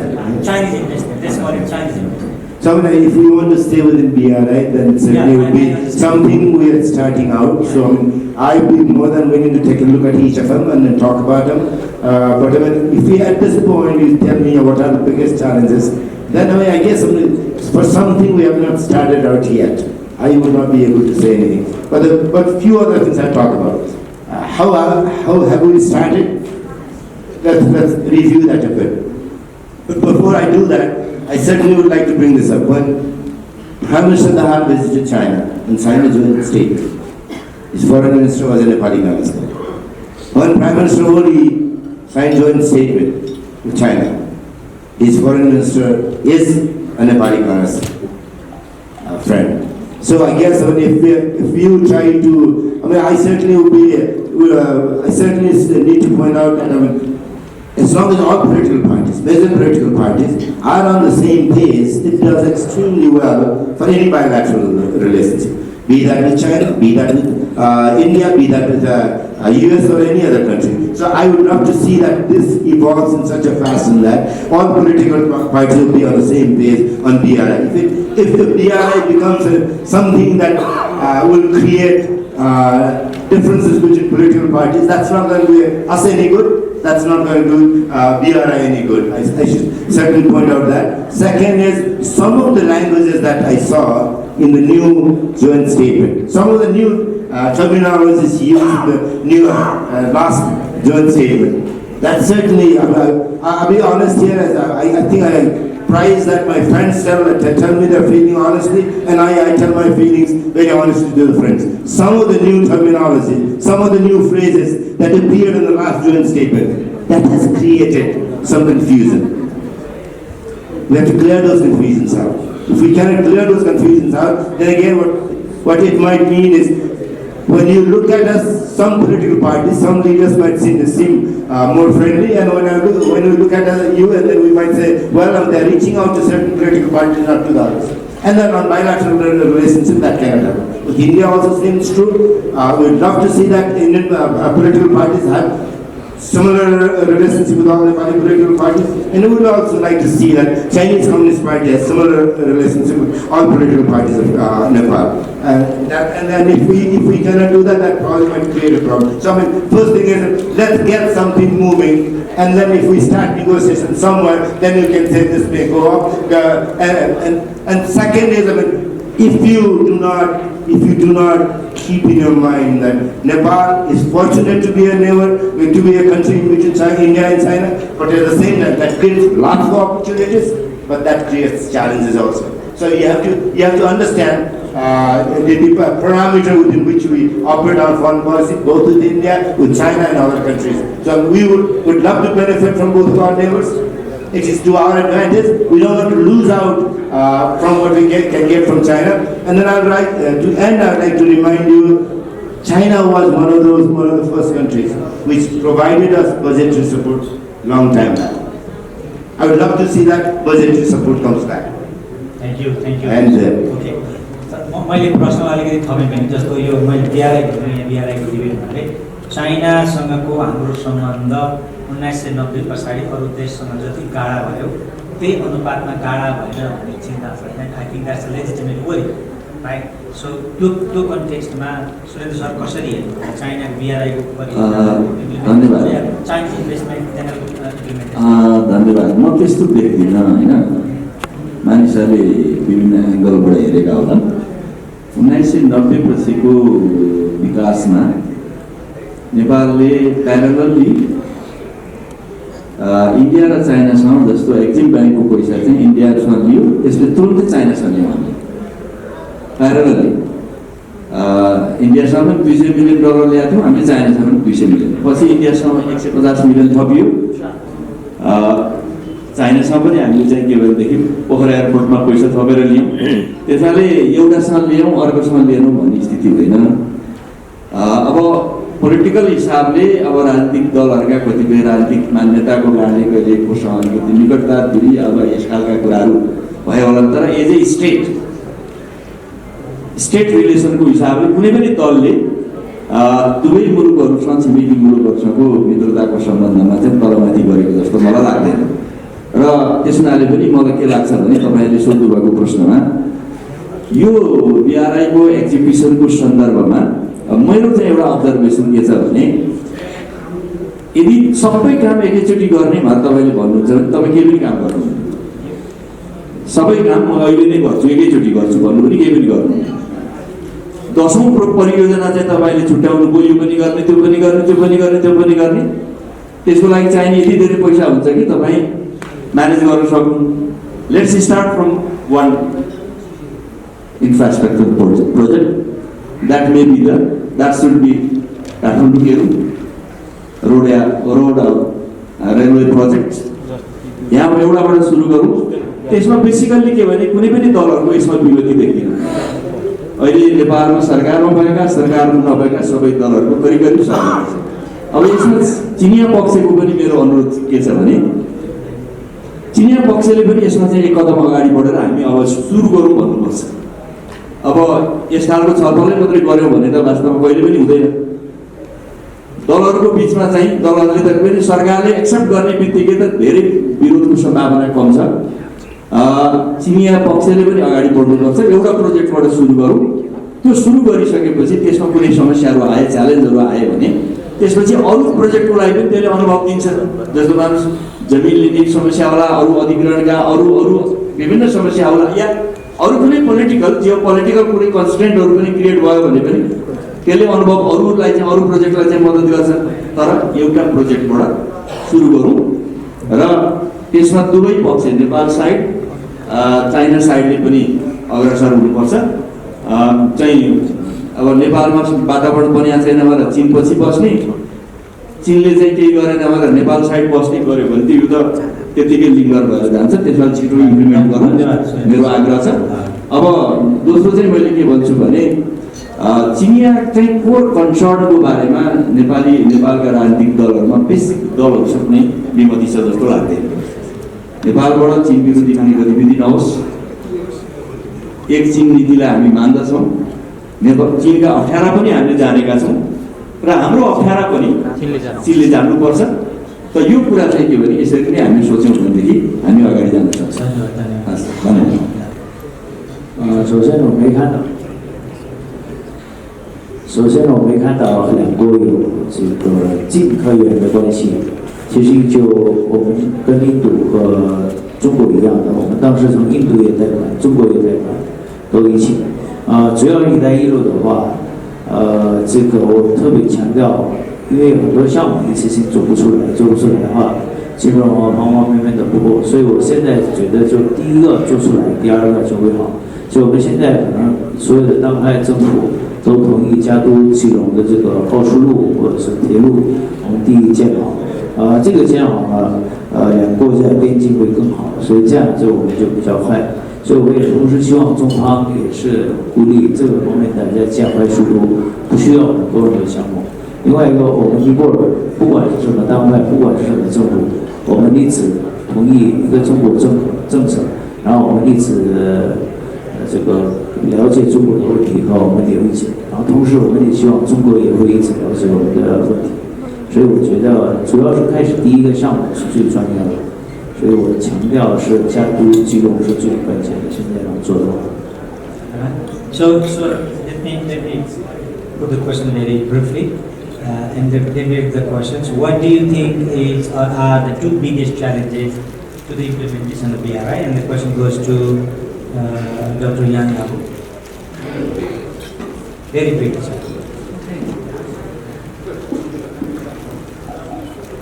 正如前面先生所说，尼泊尔这个各方各个党派，他对于这个一个中国的这个政策，它是有强烈的这样一个共识的，这个是我们这个无共同。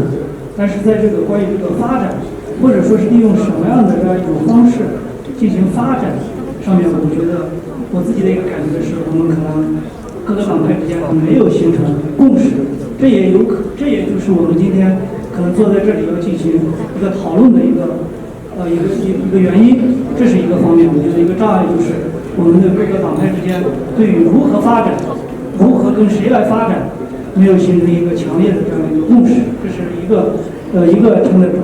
another承认者，我觉得就是在对接机制上，因为我们中国跟尼泊尔的这样一个合作，我们很希望就是大家建立一个这样一个共赢的、共同发展的这样一个机制。但是我们的这样一个政府，可能跟咱们的这样一个跟尼泊尔这个政府，跟尼泊尔这样一个对接的过程当中，到底和政府进行对接，还是跟市场进行合作？在这一块，我们中国方面可能有一些困惑，面临一些尼泊尔合作的一些障碍。yes, my friend. So, political party प्रति दोस्रो कुरो चाहिँ अब हाम्रो यो आज हाम्रो डिस्कसको कुरो नि कुन मोडालिटीबाट गर्ने भन्ने कुराहरू चाहिँ हामीहरू क्लियर नभएको कुन मोडालिटी गर्ने भन्ने कुरो चाहिँ क्लियर नभएको जस्तो लाग्छ मलाई। कुन पार्टीसँग गर्ने कि कुन मोडलबाट गर्ने कि कसरी गर्ने भन्ने कुराहरू चाहिँ हामीले चाहिँ क्लियर नभएको हुनाले हामीले डिस्कस गर्नु पर्यो जस्तो लाग्छ। र अर्को चाहिँ धेरै सम्झौताहरू भइसकेपछि हामी कोसँग चाहिँ कम्युनिकेट गर्ने, सरकारसँग गर्ने कि पार्टीसँग गर्ने कि लोकल गभर्मेन्टसँग गर्ने कि व्यवसायीसँग गर्ने, हामी चाहिँ एमओयूहरू एग्रिमेन्टहरू गरेर त्यसलाई कसरी इम्प्लिमेन्टेसन गर्ने भन्ने कुराहरू चाहिँ हामी जहिले पनि चिनिया पक्षहरू कन्फ्युज भइरहेको छ, त्यसलाई चाहिँ चेक गर्ने भन्ने हाम्रो ठुलो प्रश्न त्यो दिँदा जस्तो लाग्छ। Okay, धन्यवाद। So the biggest challenge to the implementation of BRI? So I strongly support our Napoli colleagues' argument saying that we should discuss, on the basis of project-specific discussions and negotiations on this matter. I agree with my Chinese colleagues when you mentioned the challenges either from within or outside. I have 2 points to add on here. First thing is the financial challenges is lying ahead of us. And the financial resources available to BRI is not unlimited. We have a lot of commitments to our partner countries around the world, around the Belt and Road.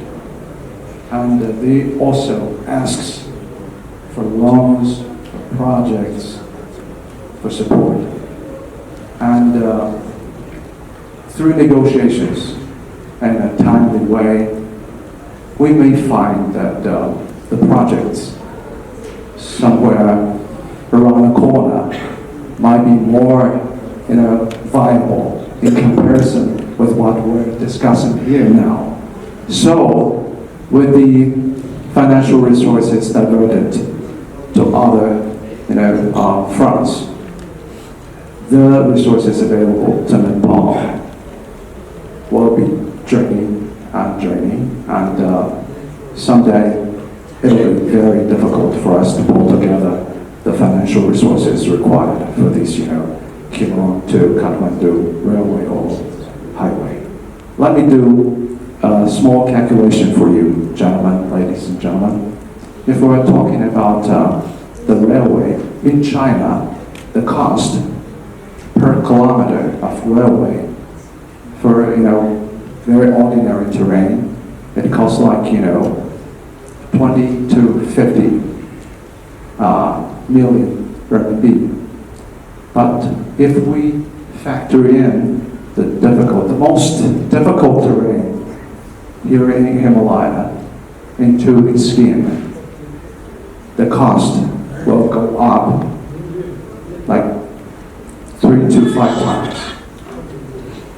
Consider it. If we put together all the costs together, it may add up to as much as 70 billion RMB. That's 10 billion US dollars. If this is the case, if indecisiveness continue to happen here in Nepal with projects postponed, stalled, one way or another, the cost will go up even higher. Please do approach international financial institutions like IMF, World Bank, or to some other countries, let's say the United States, India, European Union. Ask them whether they're willing to contribute to these much financial resources to just one connectivity project. Do your calculation, please. I beg you. Thank you. By the way, thank you very, very much for pointing out the potential problem which we actually had not considered or which actually on our behalf. Thank you very much for that. So now this is we go for participants' questions. In view of time limit, I think it is good for me to restrict questions to 6 or 7. I think that's okay for everyone, I guess. So let's make. I request you to make your question very brief and very concise. Yeah. So volunteers, please. Yeah, volunteers, please. So we already have a lot of questions here. I think we can do both, I guess. Yeah. Sangaji.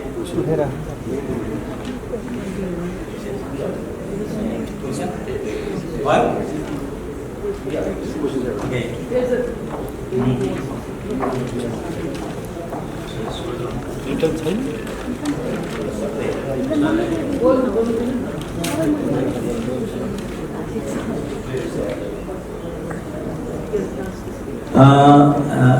Is it okay if I call your name here, like Nita? Nita Sharma has a question to Mirza, and the question again is, if you are okay with ADB World Bank and IMF loan, then why are you not okay with BRI loan? It is the same question. Okay, you have already. Yeah. So the Mirza said he had already answered the question. I answered that. Yes. Oh. A non-related question? No, non-related question. You are like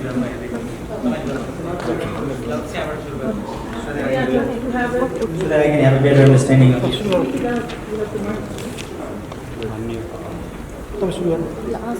नमस्ते, म dragon मिडियाबाट मुना चन्द बोल्दैछु। मेरो प्रश्न चाहिँ खास गरी यो सत्ता पक्षमा रहनुभएका अहिले कङ्ग्रेसका नेता महेन्द्र रिजाल र सत्ता पक्षमा रहनुभएका एमालेका नेता सुरेन्द्र पाण्डेजीलाई तपाईँहरूले भन्नुभयो यो हाम्रो BRI-लाई चिना प्रोजेक्टलाई अगाडि बढाउनको लागि भूराजनीतिक असरलाई पनि तपाईँहरूले ध्यानमा राख्नुपर्छ र हाम्रो समस्या तपाईँले बुझिदिनुपर्छ भन्नुभयो। अब यसरी हेर्दाखेरि चाहिँ छिमेकी राष्ट्र हाम्रो दक्षिणले BRI प्रोजेक्टलाई चाहिँ अगाडि बढाउन खोजेको जस्तो पनि देखिन्छ नेपालमा र चिनिया प्रोजेक्टलाई चिनिया प्रोजेक्टबाट बनेका कयौँ परियोजनाबाट बनेका यो इलेक्ट्रिसिटीको कुराहरूमा पनि अलिकति अलि दाबी उसको चाहिँ हस्तक्षेप देखिन्छ भनेपछि कि त BRI-लाई उहाँले प्रोफेसर डाक्टर वाङ युनसोङले भने जस्तै से नो टु चाइना भन्नु पर्यो, नभए नभए चाहिँ यो चाइनालाई यो BRI चाहिँ कसरी अगाडि बढाउने कसरी कार्यान्वयन गर्ने तपाईँहरूको योजना के छ अब अगाडिको पहल के छ भन्नुहोस् हामीलाई साह्रै संक्षिप्त यत्रो ठुलो परियोजनालाई 2 लाइनमा भन्नुपर्ने हुन्छ मेरो सँगै एउटा प्रश्न जोडिया Please be mindful that we have signed BRI, right? And then it's work in progress. Don't put anybody on one side or the other. That's not going to help us as a nation. We are Nepalese, we're all together in it, and we have to move it as a nation together. Okay, if you put some Nepalese on one side and the others on the other, this is not going to do extremely well for us. I just stop there and not elaborate. के अरे म अलिकति थोरै जोडौँ तपाईँले सोधेको प्रश्नै ठिक भएन पैसा मागेर मात्रै पाइँदैन मेरो मित्र चाहिँ प्रोफेसरले लास्टमा भन्नुभएको जवाब तपाईँले मार्क गर्नुभएको छ $10 बिलियन लाग्छ काठमाडौँ केरुको लागि इट्स नट इजी जोक होइन त्यति पैसा चाइनालाई पनि निकाल्न गाह्रो पर्छ यो हाम्रो माग मात्रै होइन कि उसलाई दिन पनि कठिन छ तपाईँलाई माग्ने बित्रै दिन्छ भन्ने तपाईँलाई लागेको छ त्यसो भए यो त नेगोसिएसन गरेर कहाँ प्रोजेक्टमा कसरी हाल्ने भन्ने कुरामा छलफल गर्नु पर्यो उहाँहरूले पनि यसको रिटर्न ब्याक खोज्नुहुन्छ तिर्न सक्छ कि सक्दैन नेपालले भन्ने पनि हेर्छ अनि हामीले पनि कसरी तिर्ने भन्ने हिसाब हुन्छ त्यसकारणले यो लिने नलिने भन्ने प्रश्नै हो लिनीमा सबैको सहमति भइसकेको छ BRI हामीले साइन गरिसकेका छौँ त्यसमध्ये काठमाडौँ केरुङ रेलमार्ग अथवा सडक मार्ग पनि छ त्यहीबाट सुरु गरौँ भने नि पैसा चाहिँ त्यति लाग्दैन उहाँले बताए तपाईँले सुनिहाल्नु जो चीनसँग पनि अनलिमिटेड पैसा छैन उहाँले भनिसक्नुभयो BRIसँग लिमिटेड छ उहाँहरूको अन्त पनि कमिटमेन्ट छ त्यसकारणले हामीले लिने भन्ने कुराको सन्दर्भमा छलफल हामी गर्छौँ अब उहाँसँग हाम्रो प्रोफेसर साहबले भन्नुभएको थियो कोसँग डायलग गर्ने डायलग त सरकारसँग गर्ने सरकारले डिसाइड गर्नुपर्छ किन अब पार्टी खोजेर डिसाइड गर्ने त होइन सरकारले डिसाइड गर्नुपर्छ पार्टीहरूले त्यसलाई ब्याक गर्छ त्यसलाई पछि गर्छन् जनताले पनि साथ दिन्छ त्यसलाई पहिलो निर्णय चाहिँ सरकारले गर्नुपर्छ थ्याङ्क यू मेरो प्रश्न छ म धनराज बाख्रे नेपाली काङ्ग्रेसका विद्वान नेता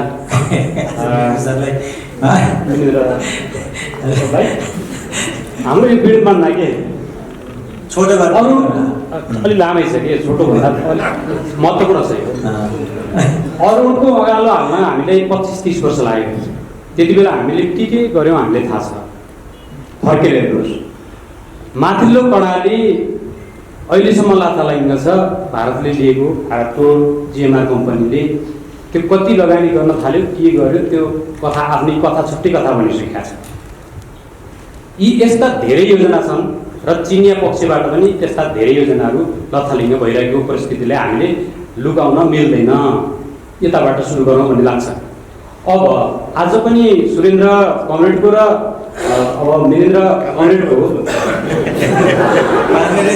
कुरा सुनियो दुवै कमरेडको कुरा सुनिसकेपछि अलिअलि BRI को बारेमा हामीले नेपालको राजनीति मुख्य राजनीतिक दलमा छ यो अलिकति कन्ट्राडिक्सन अझै देखिएको छ यसलाई हामीले कसरी चाहिँ तलसम्म यो होइन है भनेर सत्य सन्देश कसरी प्रभाव गर्न सक्छौँ राजनीतिक दलको सहमति चाहिँ कसरी हुनुपर्छ भन्ने मेरो जिज्ञासा हो धन्यवाद ल क्वेसन छोटै गर्नुभयो लामो गर्नु भनेर तर्साउनु भएको थियो The only way we can show consensus is by not saying too many things out loud.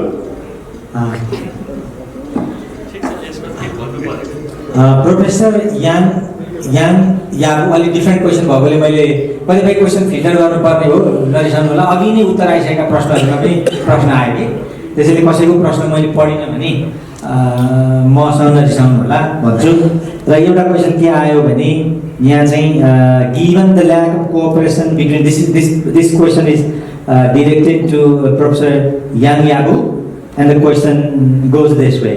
Given the lack of cooperation between China and India, Nepal will face the risk of its infrastructure project becoming white elephant, very costly despite investment. In such a challenging situation, what kind of policy can be useful to address this problem? Professor Yang Yabu.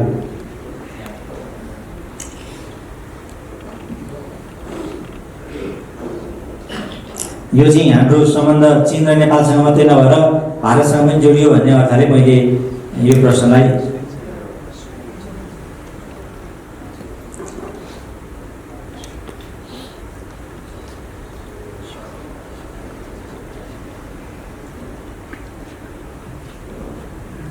我想我们的很多的这样一个具体的这样一些项目，它是一个双边层面的，是一个两个国家合作层面的。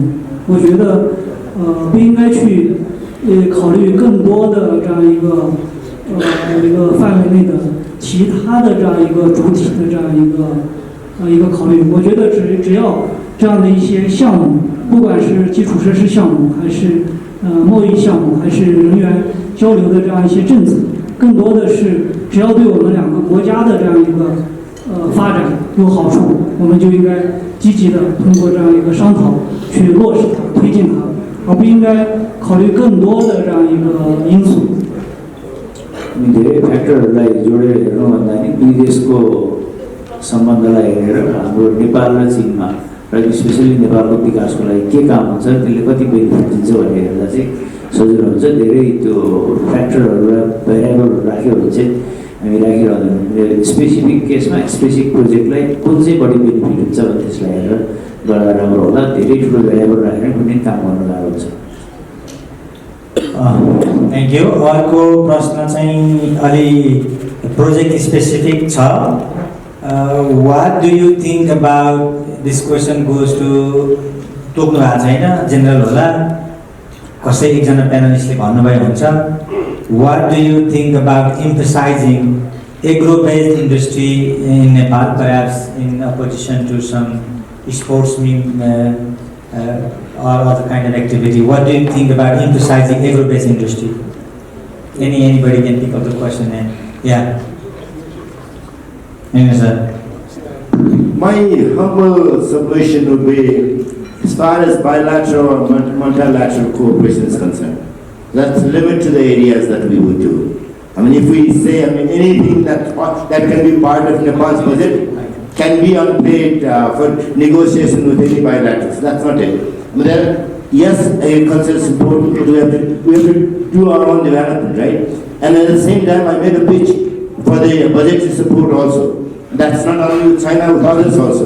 So let's have a sense of proportion here when we talk about big, huge infrastructure projects. Yes, bilaterals are important, neighbors are even more important, multilaterals are important. But if we start thinking about everything that we need to do as a nation and then take this laundry list to our bilaterals, we're not going to get anywhere. Let's have sense of proportion here. Yeah, okay, thank you. So again, there is a question in Nepali, but which is also, the question is concerned about India-China relation and how India-China relation, which is a kind of mixed relation, as all of us know, can potentially impact implementation of BRI in Nepal. Anybody can pick up a question, and if necessary, you could choose yes. India and China cooperate, compete, and have differences. Okay. They cooperate, compete, and have differences. We have to be mindful of the fact. There is one more worry from Nepal's part. Indian establishment is alarmed by the increasing presence of Chinese investment in Nepal. That's officially statement, by the way. How do you see that alarm? Do they have a legitimate ground for being alarmed or being concerned about Chinese increasing presence in Nepal? But that's was said during a high-level track 2 dialogue with India. He said that 99% of our relations with India is good, very good. We have, flows of commodities. We have Indian monks coming to China, to teach Buddhism. Yeah. So, please don't worry about the bilateral relations. We are wise enough to deal with it, to make it, conducive, healthy, stable, and in a time to come, I'm pretty confident we will reason through, we will talk sense to our Indian counterparts and make right the bilateral relations. As you've seen, the latest development in the bilateral relations, the interactions, exchanges between our two countries are gradually resuming. So, I think Nepal doesn't have to feel, threatened by the ups and downs of the bilateral relations of your two giant neighbors. Don't worry, and you will be good. Thank you for assurance. Actually, that was very consoling because we are all worried about worsening. Sometimes worsening. Now it's normal. I think it's good news that China-India relationship is normalizing, and let us hope it will further normalize. But Nepalese party is always worried that India-China relation, and India has a history, recorded history of trying to exercise some hegemonic privileges in Nepalese affairs a number of important times. So that is the situation that really worries us. But things are changing. We are glad that the Chinese side. I have a question. I'm sorry. Okay, yes, I will come to you. I will certainly come to you. We have 15 minutes in total, and that 15 minutes is yours. Perhaps 10 minutes is yours and 5 minutes for our panelists. Let you tell your questions in brief. Sure. Welcome to Nepal, our distinguished guest. My name is Rita Aryan. My question is Professor Dr. Wang. You are the showstopper of panelists today, I think so. I like to repeat your own statement that neither God or nor China can answer every problem of Nepal, I guess. Then in the current status of the world, your countries are rising. And I think in the economically and each way of development, and then you guys are competing with the USA. So obviously, we would like to be friends with you rather than any other way of our friendship, What is your question precisely? I'm asking. But to the question you need some, right? So what I'm trying to say is that, would it be good for China to help Nepal to ensure keeping your own security too? The way the Cold War is getting, So at the same time, if you think that the amount of help that you're going to do, I mean, like in a grant or in a help either way, so you keep saying that, okay, you ask the other countries, European, USA, or either you guess or anyone. So if it's not good for you, so don't take the help. Yeah, so okay, fair enough.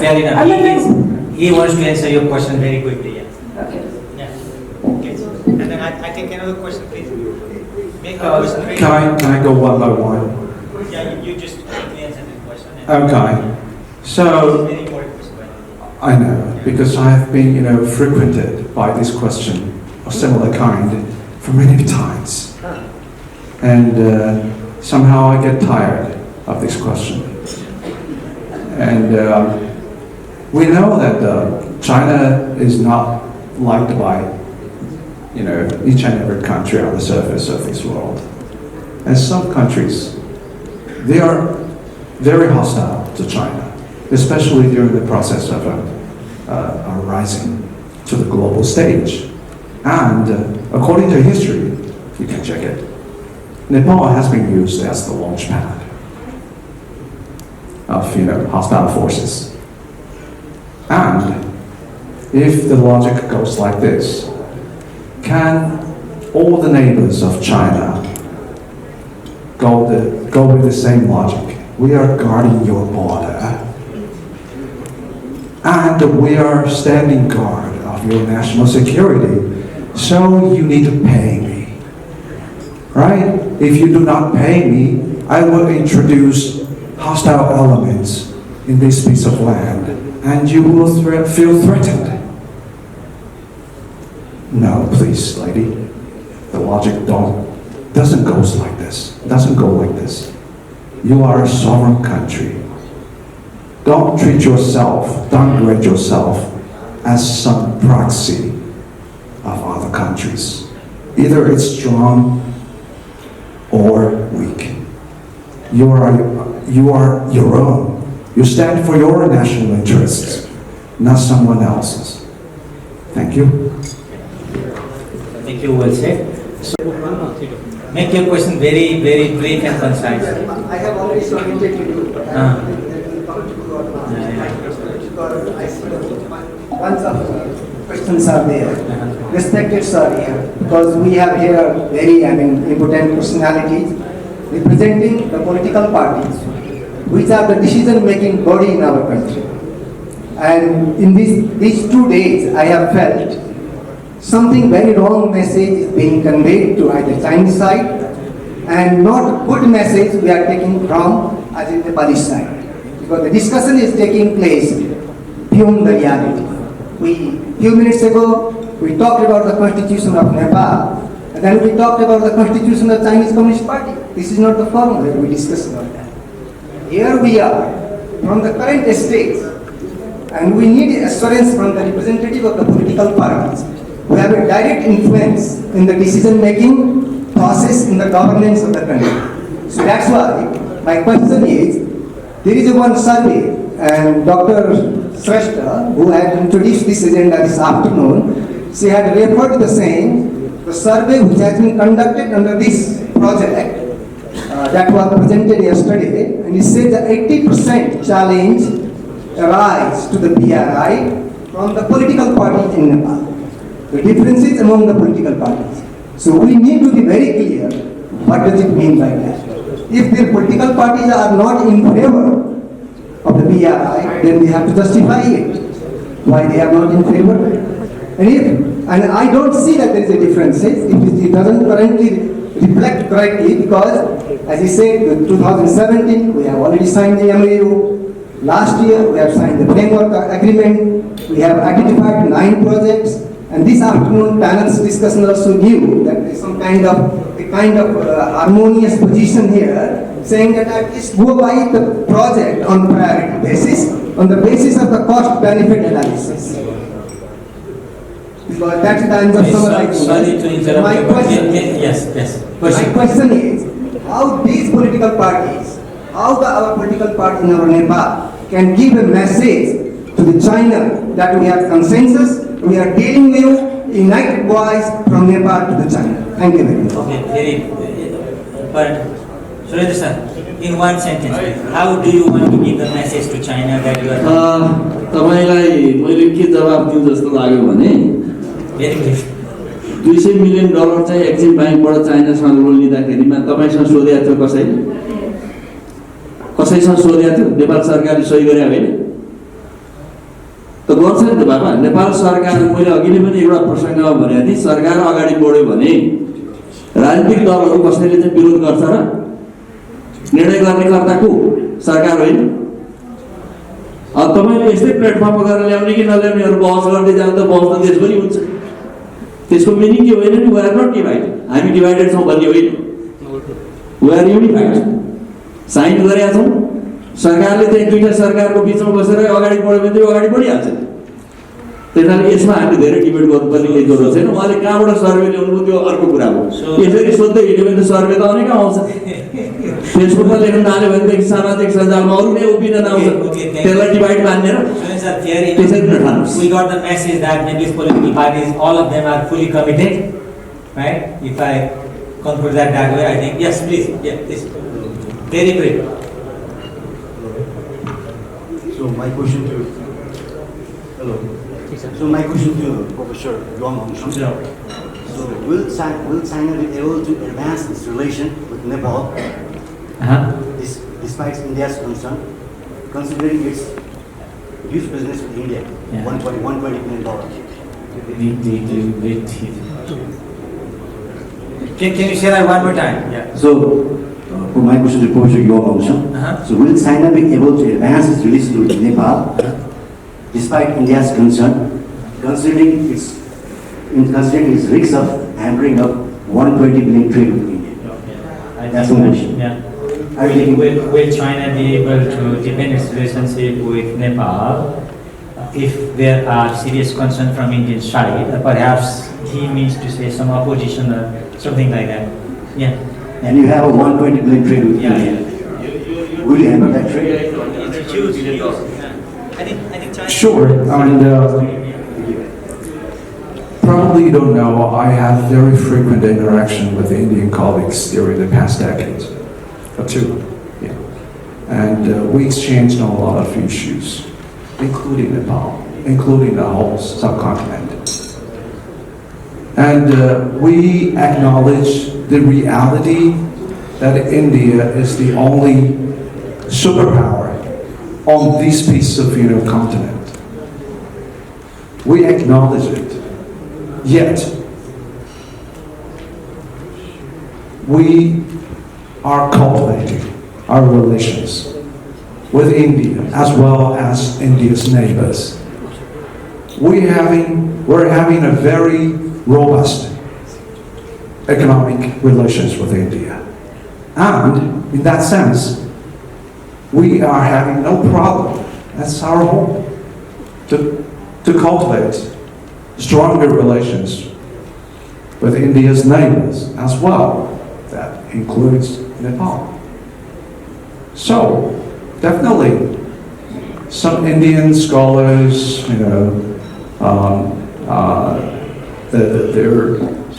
some of them from the strategic community, they expressed concern about China's involvement of infrastructure development on the subcontinent. We understand that because traditionally, historically, India treats Nepal as its backyard, while China does not. So this kind of concern we understand from the very beginning. But Chinese people like me, we don't see things through that lens.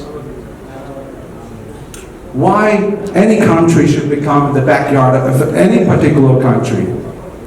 No, we don't buy it. India is an independent country. So is Nepal. Why the relations between China and Nepal bothers India? Because our sole purpose is to cultivate a robust economic, cultural, relations with Nepal, which means no harm to the security or other interests of India. So I want to add one more thing. You can, derive the conclusion from it. During the past, several years, since the inception conception of IIIB, do you know which country is the biggest beneficiary of the loans from IIIB? That's India. No. India received more than 1 billion or 10 billion US dollars of loans from IIIB. Number one. If India has no problem with the loans from China, why do you have to have problems with that? You think about yourself. Thank you. So, let me read one question from these people. So, the question is directed to Minendra sir and Surendra sir. Can we not select some international assistance and reject others? Is it not okay for a sovereign nation to endorse? Yes, we can, but this is not the forum where we will be doing that, right? Bilateral negotiations will be held in bilateral atmosphere. Multilateral negotiations will be held in multilateral negotiations, right? No country in the world will have friends from the other countries sit down on the stage and then talk to the entire audience and say, well, we take this project, we don't take this project. We take this project, we don't take this project. This is not how foreign policy is conducted. Okay. This is not how foreign policy is conducted. Fair enough, Minendra sir. So, Surendra, would you want to say? Okay. So, जस्तो नि कुरा गर्ने नेपालीहरु त कुरा गर्न मात्रै जाने छ व्यापार व्यवसाय भने केही पनि थाहा छैन पुरै धेरै गर्ने कि त्यसैले यो र त्यो कुरा गर्छौं हामी काम गर्नेले बढी पल्ला थाहा हुन्छ नि प्र्याक्टिसमा काम गर्दाखेरि के प्रब्लम आउँछ त्यसबारेमा पनि डिबेट गर्ने त्यसरी जाउँ भन्छु। Okay. Yes, and I feel extremely honored and privileged to be on this location to tell you what I really think about what's happening in this great country. I never expected that, my colleagues, my Chinese colleagues, and me be held, in a very awkward position. It seems that we are the ones to be interrogated. We are just bystanders here. We're trying to help. We're not someone trying to meddle with your internal issues. Please decide by yourselves. And we have no objection whatsoever what kind of decision you're going to make. That's your business. Oh yeah, I understand sentiment from panelists' side, but the audience seems to have their own questions, and I think it's okay for an open debate to discuss any kind of question. Maybe some questions are relevant and some questions are irrelevant. They will be sorted out on the process of the discourse. So with that note, I think I should, despite the fact that I wanted to continue with the questions because there are very interesting questions coming from the audience and very effective response coming from the panelists, I need to pause here. But it is not possible for everyone to raise questions and get effective answer or satisfactory answer from the panelists in one session or one discourse. We are actually conducting series of discourses. This is the first series. This is just the beginning. But I would like the panelists to entertain any kind of questions, and if they want to raise a question, that's fine. And the audience can have any kind of question related to the BRI or because when we debate BRI, we cannot ignore other international assistance, right? So when you compare BRI and you say BRI is a good project, it is a win-win project, it certainly will implicitly or explicitly be compared with other international projects and their implications and impact in Nepal. So that's what a sovereign nation does. That's what a sovereign citizen of a sovereign nation do. And it's okay to have any kind of question, I guess. So I would like to conclude this session. On what? Yeah, okay, you can. You are a member of a sovereign nation, sir. Yeah, okay. First, I just want to thank Foundation of Peace Development Association. I told earlier also that I value our relationship with China, and that's why I came here. And I go back with the same spirit.